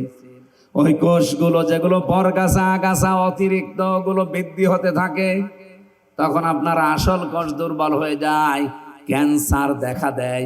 2 নম্বরে টিউমার, হয় এটা ভেসে উঠবে, নাই রক্তের ভেতরে থাকবে। অনেকের দেখবেন শরীরের ভেতরে টিউমার ভেসে ওঠে, যে একটা ভেসে উঠেছে। এটা আমার জেলখানা থাকতে হয়েছিল 3 বছরে, ওখানে তো চিকিৎসা ছিল না, করতে পারি নাই। বের হয়েও যে সময় দেব, সে সময়ও পাই না। উনি বলছে 30 দিন যদি একাধারে দিনের বেলায় কেউ না খেয়ে থাকতে পারে, অটোমেটিক ভাবে, ওই ন্যাচারাল ভাবে যেগুলো তৈরি হয়, ওনার তো আল্লাহ বলে না, বলে যে গডের দেওয়া প্রাকৃতিক ভাবে, প্রকৃতিগত ভাবে যেগুলো তৈরি হওয়া 2 কোটি, ওগুলো তখন এই আশপাশে যা থাকে খেতে আরম্ভ করে। খেতে খেতে খেতে খেতে 30 দিনে পুরা সাবাড় করে ফেলে। আপনার রক্তে 5 প্রকার ক্যান্সার আর টিউমার হওয়া থেকে তখন আপনি বাঁচতে পারেন। বলেন তো রোজা রাখার দ্বারা এই উপকার উনি চিন্তা করলেন? পৃথিবীতে কোনো ধর্মীয় গ্রন্থে তথ্য পাওয়া যায় কিনা? 4,500 ধর্মীয় গ্রন্থ আছে দুনিয়ায়। কত? 4,500। উল্লেখযোগ্য যেগুলো তিনি মিলিয়েছিলেন, দেখি কোনটা মিলানো যায়। সর্বশেষ তিনি আমাদের কোরআন, মুসলমানদের ধর্মীয় গ্রন্থ সূরা বাকারার 184 নম্বর আয়াতের শেষের অংশের সাথে তিনি এই তথ্যটা মিল পেয়েছেন। ওয়া আনতাসুমু খায়রুল লাকুম। রাব্বুল আলামিন বলেন, তোমরা রোজা রাখো, তাহলে তোমাদের উপকার হবে, তোমাদের ভালো হবে। কি ভালো হবে? তার 1 নাম্বার ভালো তিনি এইটা দিয়েছেন।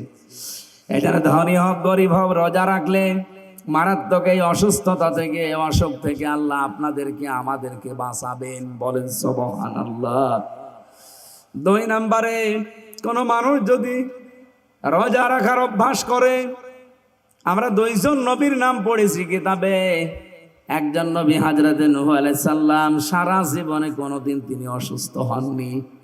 950 বছর হায়াত পেয়েছিলেন, সারা জীবনই তিনি রোজা রাখতেন। বিজ্ঞানও এখন প্রমাণ করছে রোজা রাখলে শরীরের ভেতরে অনেক জার্ম আল্লাহ শুকিয়ে দেয়, নষ্ট হয়ে যায়। ওগুলো এমনি এমনি আপনি সুস্থতা অনুভব করবেন। এতে যারা বলে আমি গ্যাসের কারণে রোজা রাখতে পারি না, এটা একটা ভণ্ডামি। রোজা রাখলে গ্যাস আরো ভালো হয়। যারা বলে আমি ডায়াবেটিসের কারণে রোজা রাখতে পারি না, আরে ভাই আমি নিজে তো পরীক্ষিত। জেলখানায় গিয়ে আমার ডায়াবেটিস 27 হয়ে গিয়েছিল। এই যে 3 দিন রোজা রাখার দ্বারা আমার মনে হচ্ছে যে আমার ভালোই লাগছে। এই জন্য রোজা রাখলে বিজ্ঞানও প্রমাণ করছে যে রোজা রাখার দ্বারা মানুষের ডায়াবেটিস আরো কন্ট্রোল হয়। সুবহানাল্লাহ বলতে পারেন? রোজার মাস যারা পেয়েছেন, রোজা ছেড়ে দেবেন? বলেন। উদ্বুদ্ধ করবেন আরো যারা রাখতে চায় বা রাখতে পারে এরকম মানুষদেরকে। আমার ভাইরা, 3 নাম্বারটা পেয়েছি, কোন মানুষ যদি রোজা রাখার দ্বারা তাকওয়া অবলম্বন করতে পারে, যেটা এটা ইবাদতের ভেতরে অন্যতম একটা ইবাদত। তাকওয়া অবলম্বন করার দ্বারা দুনিয়া আখিরাতে তো ফায়দা আছে। আল্লাহ পাক এই পৃথিবীতেও যদি কোনো বিপদেও পড়ে, এই রোজা রাখার দ্বারা যে তাকওয়া অর্জন হয়েছে, এই তাকওয়ার কারণে মহান আল্লাহ তার ওই বিপদটাও দূর করে দেয়। হযরত ইউসুফ নবীর দিকে আপনি তাকাবেন, 7টা দরজায় তার তালা লাগানো ছিল। জুলাইখা এমন একটা জায়গায় নিয়ে তাকে প্রেম নিবেদন করেছিল। হযরত ইউসুফ কিন্তু চরিত্রের মহা দুর্যোগের ভেতরে পড়ে গিয়েছিল। এই সময় বলেছেন রব্বুল আলামিন কুয়ায় ফেলেছিল ছোটবেলায়, ভাইরা তুমি আমাকে বাঁচিয়ে দিয়েছো আমার জীবনটা, কিন্তু আজকে আমি ঘরের ভেতরে এমন অবস্থায় আছি, এখানে শুধু জীবন না আমার ঈমান বাঁচানোই দায় হয়ে পড়েছে। কারণ মানুষ হিসাবে তার ভেতরেও চাহিদা ছিল না, ছিল না? কোরআনে কারীম জানিয়েছে ওয়ালাকাদ হাম্মাত বিহি ওয়া হাম্মা বিহা। জুলাইখা যেমন জিনা করার জন্য সব খুলে রাজি, ইউসুফ নবীও রাজি। হ্যাঁ না, মানে এখানে বাংলা অর্থ তো এটাই আসবে, ওয়ালাকাদ হাম্মাত বিহি ওয়া হাম্মা বিহা। 2 জনেই রাজি। ইউসুফ নবীও রাজি ছিল, কারণ তার মানবিক যে গুণাবলী এগুলো তো তার ভেতরে আছে। আমির হামজার মতো 100 মানুষের যৌবন আল্লাহ নবীদেরকে দিয়েছিলেন। তারপরও সামনে যিনি দাঁড়িয়ে আছেন যেমন তেমন কালো ধলা মেয়ে লোক না, এটা বিশ্ব সুন্দরীর ভেতরে একজন। আমরা তাফসিরে 4 জন মহিলার নাম পেয়েছি। এই পৃথিবীতে এত সুন্দর করে আল্লাহ আর কাউকে বানাননি, আর বানাবেনও না। 1 নম্বরে আমাদের আদি মাতা হযরত হাওয়া আলাইহিস সালাম, 2 নম্বরে জুলাইখা। এত সুন্দর করে আল্লাহ তার কাটিং তৈরি করেছিলেন, দেখলে মানুষের ক্ষুধা পর্যন্ত মিটে যেত। কি সুন্দর হতে পারে বলেন তো আপনি? পৃথিবীতে এখন যারা বিশ্ব সুন্দরী হয়, এদেরকে দেখলে নাকি মানুষ হা করে থাকে। তাহলে জুলাইখা কত সুন্দরী হতে পারে? যেহেতু তার সন্তান আদি হয়নি, এজন্য তার যৌবনও ঠিক ছিল। 2 জন পুরুষকে আল্লাহ সব জায়গায় সৌন্দর্যের অধিকারী বানিয়েছিলেন। তার 1 নম্বরে আমাদের নবী মুহাম্মদুর রাসূলুল্লাহ সাল্লাল্লাহু আলাইহি সাল্লাম, 2 নম্বরে হযরতে ইউসুফ নবী। তাহলে পৃথিবীর একজন সুন্দরী পুরুষ, সুন্দরী মহিলার সুন্দর না পুরুষ, দুইজন এক ঘরের ভেতরে, মানবিক গুণাবলী তো তাদের ভেতরে ছিল। এই জন্য আল্লাহ দিয়েছেন আলাকাদ হাম্মাদ বিহি ও হাম্মা বিহা। জুলাইখা যেমন রাজি, ইউসুফ রাজি। বাংলা অর্থ এটাই লেখা আছে তাফসীরে জালালাইন থেকে বলছি, লাউলা বুরহানা রাব্বি, আল্লাহ পাক বলেন তার রব যদি তাকে কিছু দলিল প্রমাণ না দেখাতেন, ইউসুফ নবীও কিন্তু বিপদে পড়ে গিয়েছিলেন। কি দলিল দেখালেন রব? এক নম্বরে দলিল তাকে দেখিয়েছেন, সরাসরি জান্নাত থেকে একটা চিরকুট নিয়ে এসে হযরত ইব্রাহিম মেলে ধরেছে। ওখানে লেখা আছে, ইউসুফ আমি তোমার মালিক আল্লাহ রব্বুল আলামিন বলছি, তুমি কিন্তু জিনা করতে পারো না। দুই নম্বরে তার বাবা ইয়াকুব আলাইহিস সালামের সূরাত আল্লাহ হাজির করে দিয়েছিলেন। বাবা যেন সামনে দাঁড়িয়ে বলছে, ইউসুফ আমি তোমার বাবা বলছি, তুমি কিন্তু জিনা করতে পারো না। সন্তান যত খারাপ হোক, বাবার সামনে কাজ করবে কেউ? এই দুইটা দলিল দিকে আল্লাহর দিকে ভরসা করে তিনি দৌড় দিলেন সামনে। তিনি জানতেন না যে সামনের দরজা খুলবে, শুধু ভরসা আর তাওয়াক্কুল ছিল কার উপরে? আরো জোরে বলেন, কাযালিকা লিনাসরিফা আনহু সুআ ওয়াল ফাহশা ইন্নাহু মিন ইবাদিনাল মুখলাসিন। আল্লাহ পাক বলেন, এইভাবে আমি আল্লাহ তার থেকে অন্যায় এবং অন্য যে অবাধ্যতা এগুলো দূর করে নিয়েছিলাম। আমার মুখলেস বান্দাদেরকে আমি আল্লাহ এইভাবে করেই ভালোবাসি। এখান থেকে আমি যে শিক্ষাটা পেয়েছি, হযরত ইউসুফ আল্লাহর ভয়ে চরিত্রের এই মহা দুর্যোগের সময় তিনি যে চেষ্টা করেছিলেন, শুধু রব্বুল আলামিন সামনের দরজাগুলো সব তার কুদরত দিয়ে খুলে দিয়েছিলেন। ইউসুফ নবীর ধারণাও ছিল না যে জায়গায় দরজা খুলতে পারে। আমরা যদি কিয়ামত পর্যন্ত যারা দুনিয়ায় আসবে, আল্লাহর ভয় রোজার দ্বারা যেটা তৈরি হয় তাকওয়া, রোজার দ্বারা তাকওয়া তৈরি হয়, এটার প্রমাণ আমরা নিজেই। এখন আমার কিন্তু সারাদিন এমনিতে জার্নি, আর সকাল থেকে আমি পরিবারের পেছনে সময় দিচ্ছিলাম বিভিন্ন জায়গায়। আমি একটু ক্লান্ত হয়ে গেছি, আজকে আমার গলাও শুকিয়ে গেছে, দুই দিকে পানি আমার দেখেন। আমি যদি একটা ডোব দিয়ে নিচে যে পানি খাই, আল্লাহ ছাড়া কেউ টের পাবে? এরপরও আমি মরে গেলেও আজানের আগে কিছুই খাবো না। কার ভয় বলেন তো? আরো জোরে বলেন। আল্লাহ বলেন, এই ভয়টাই যখন মানুষের তৈরি হবে, রোজার মতো জীবনের প্রতিটি দিক আর বিভাগে প্রত্যেকটি জায়গায় যখন এই ভয়টা তৈরি করতে পারবে, আমি আল্লাহ ওকে এমন জায়গা থেকে বিপদে পড়লে সাহায্য করব, ওর ধারণাও ছিল না যে দরজা খুলে যেতে পারে। আমি 2009 সালে যখন বিশ্ববিদ্যালয়ে ভর্তি হয়েছিলাম ফার্স্ট ইয়ারে, ওই সময় একবার তারাবি পড়িয়েছিলাম। যিনি আমার পেছনে আছে উনি মুফতি, হাফেজ না, খুব ভালো মুফতি।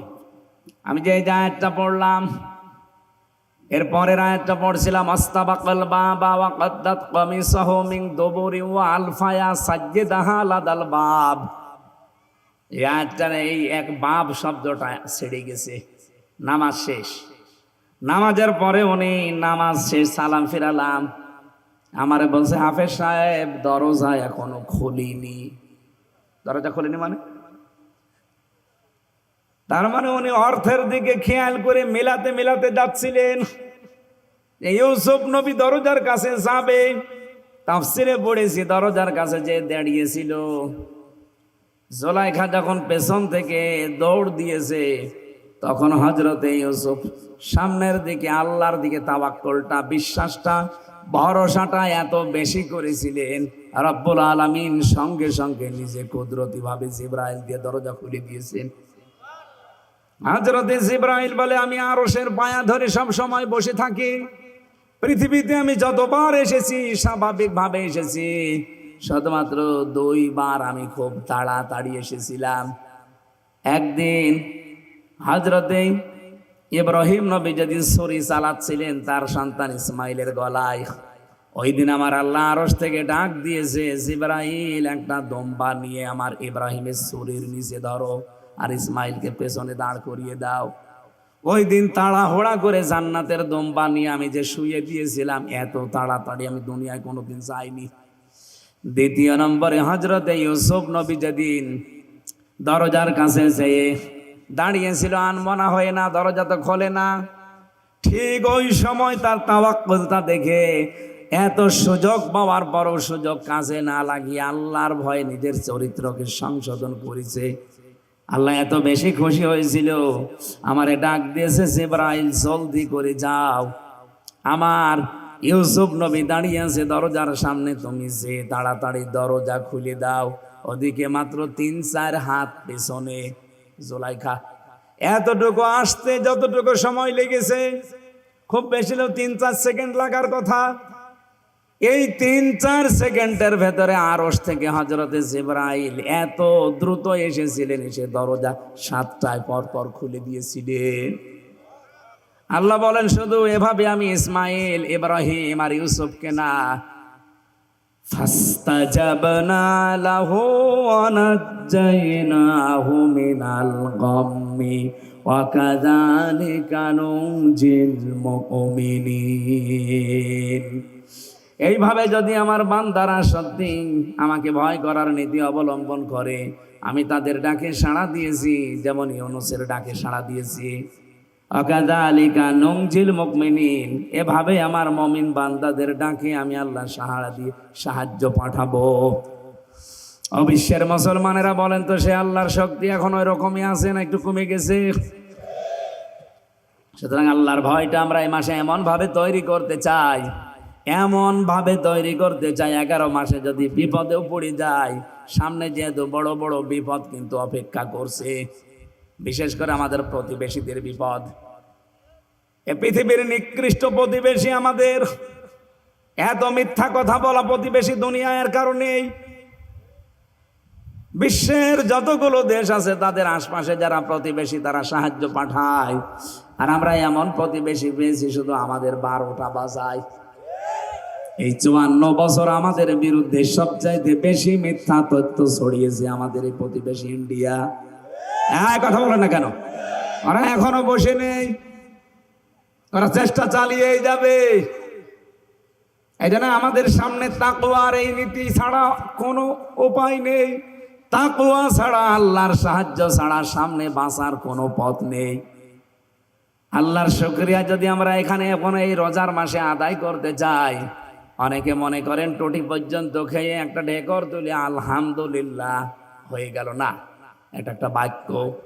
কোন মানুষ যদি শুকরিয়া আদায় করতে চায়, আল্লাহ পাক, আমি কোরআন থেকে বলছি, ওয়া ইয তাআযানা রাব্বুকুম লা ইন শাকারতুম লাযীদান্নাকুম ওয়া লা ইন কাফারতুম ইন্না আযাবি লাশাদীদ। এটা সূরা ইব্রাহিমের 9 নম্বর আয়াতে আছে। রব্বুল আলামিন বলেন,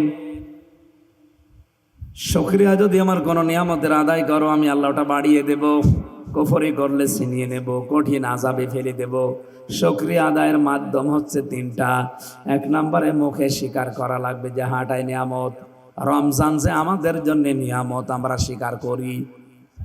বলেন বলেন, আরে ভাই বেরোজাদার যারা তাদের বাদ দিলাম, রমজান যে কত বড় নিয়ামত আমি নিজেরটা বললাম। আমার ডায়াবেটিস এখন কন্ট্রোলে, গ্যাস এখন স্বাভাবিক, আমার শরীরে এখন সুস্থ। 1 মাস রোজা রাখার দ্বারা পোড়া এই যে ক্যান্সার হয়, টিউমার হয়, এই কোষগুলো আল্লাহ পোড়াটা আমাকে কমপ্লিট করে দেবে, সুস্থ বানিয়ে দেবে। এগুলো তো দুনিয়ার, আখিরাতে তো আরো আলাদা আছে। পৃথিবীতে মানুষ বিপদে পড়লে যার মাধ্যমে আল্লাহ সাহায্য পাঠাবে তার নাম তাকওয়া। ওয়া মাইয়াত্তাকিল্লাহা ইয়াজআল লাহু মাখরাজা। কোন মানুষ যদি আল্লাহকে ভয় করার নীতি অবলম্বন করে জীবন কষ্ট করে হলো চালাতে পারে, এমন জায়গা থেকে তার সাহায্য আসবে, তার ধারণাও ছিল না যে এরকম জায়গায় সাহায্য আসতে পারে। সেই সুযোগ আল্লাহ রমজানের মাধ্যমে আমাদের করে দিয়েছে। সুতরাং আমরা স্বীকার করছি রমজান একটা ইবাদত এবং একটা নিয়ামত। 2 নম্বরে অন্তরে এটা মানা। অন্তরে মানা মানে ভেতরে একটা আনন্দ লাগবে আপনার রমজান আসলে, আমরা জানি মুমিন যারা তাদের লাগে। 3 নম্বরে আল্লাহর দেওয়া নিয়ম নীতি, সামনে রমজানের মাধ্যমে যে শিক্ষাগুলো আল্লাহ দিতে চেয়েছেন পঙ্খানো আদায় করার নাম হচ্ছে শুকরিয়া আদায় করা। এই তিনটা সামনে রেখে রমজানের শুকরিয়া আদায় করে বাকি 11টা মাস আমরা যেন আদায় করে চলতে পারি, আমিন। আর যেহেতু 5-6 মিনিট আছে, আজান দেবেন এখনই, দিয়ে এখানে নামাজ পড়ে নেবেন, আল্লাহুম্মা আমিন। লা হাওলা ওয়ালা কুওয়াতা ইল্লা বিল্লাহিল আলিয়্যিল আযীম। এই মোনাজাতটা বসে করেন। আল্লাহুম্মা গফিরলি ওয়ারহামনি ওয়াহদিনি ওয়াফিনি ওয়ারযুকনি ইয়া রাব্বাল আলামিন। দিনের বেলায় হাজারো